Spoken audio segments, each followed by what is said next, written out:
So you're out in public. I saw you on TMZ. Oh, we should. Are you serious? Well, somebody showed it to me today at work. They said, "Oh, look, they were out on their first date, out in public. How's it feel to be out and about?"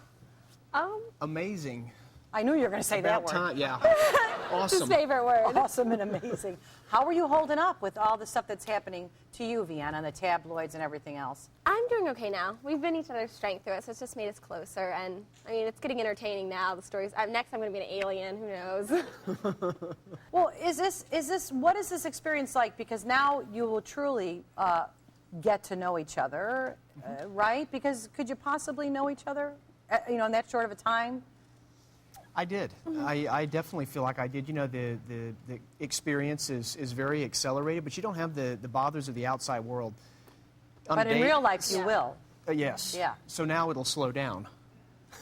Right. But no, we spooled up really quick, and one thing I learned, being on The Bachelor is you can't keep your heart from falling. You can't make it fall for somebody, and you can't keep it from falling for somebody. Do you ever worry about the, fantastic circumstances the show puts you in? Because they're pretty romantic and, wonderful. I almost said amazing. I don't want to set the counter off. It might explode. But, did you ever think, this is not something you're going to recreate in a regular dating experience? We still have those kind of dates. We just have to do the roses, and we have to put the rose petals on the bed by ourselves now. But what about you're up in a helicopter. You're a pilot. But now he's going on Dancing with the Stars. What do you think about that, Vienna? Oh, I'm excited for him. I'm going to be his biggest cheerleader. So what is your profession then now? I'm a dancing pilot.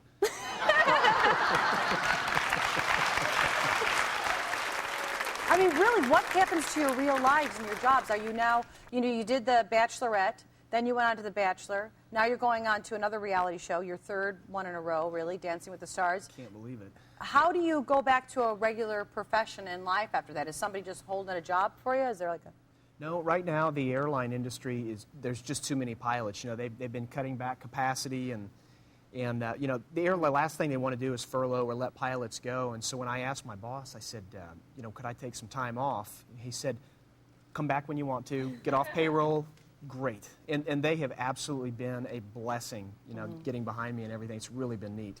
Yeah. What about you, Vienna? Were you working before you went into the Bachelor house? I actually had just graduated from college. Oh, my goodness, you're young. Thank you. Well, you are. I did. I had just graduated, and the economy's so horrible. I graduated at the worst time possible, so I was looking for a job. And, my stepmom, Lisa, is the reason that I got on The Bachelor. She kind of applied for me and then said, oh, you have an interview at 2 p.m. today.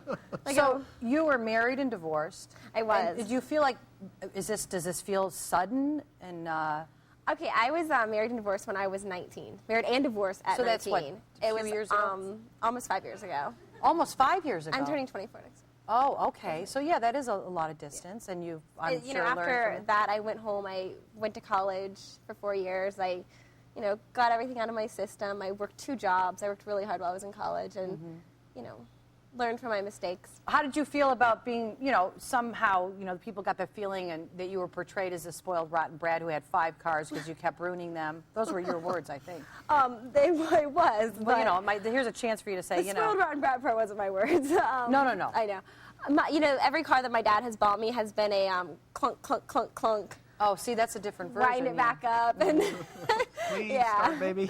Yeah, so, literally every car he's bought me maybe was worth $1,000. And the car I have now I've had for 5 years and paid for myself, and it's only been wrecked once. Just the front half.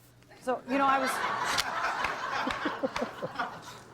All right, Jake, what's the deal here? I didn't make a mistake. Why do you feel the shocking figure? Why do you think you need to defend it? I mean, is there a point where you're just like, I'm not going to say anything about it? I don't feel like I need to. The most important thing is that we're happy, and I made a decision. I guess you kind of did too, but we made a decision together that was right for us. And I've had some really great relationships in the past, but I have never been in love like this. It's interesting when you were on, I would love to ask you, and Vienna, maybe you can express your feelings about it, when you guys were on after the final rose ceremony, and we were doing highlights of it here, and you said, I've been in love before where it's been really passionate and really exciting, and then the relationship goes about a year, and then we start discussing marriage, and I realize something doesn't fit, something's not right. And then when you described how you felt about Vienna, you said, "This is amazing. I've never felt such heat." Yeah. Well, So do you think that eventually that maybe this pattern might recreate itself that you discussed with Chris? Because let me tell you what feels different about Vienna than any other relationship I've ever been in is for the first time in my life, I've met somebody that, reciprocates the same amount of love that I give off, and she makes me want to be a better person. And I've never met anybody that drives me that way. Mm-hmm. And I guess the other thing is, too, is how you feel about yourself at this point in your life, which would probably make a difference.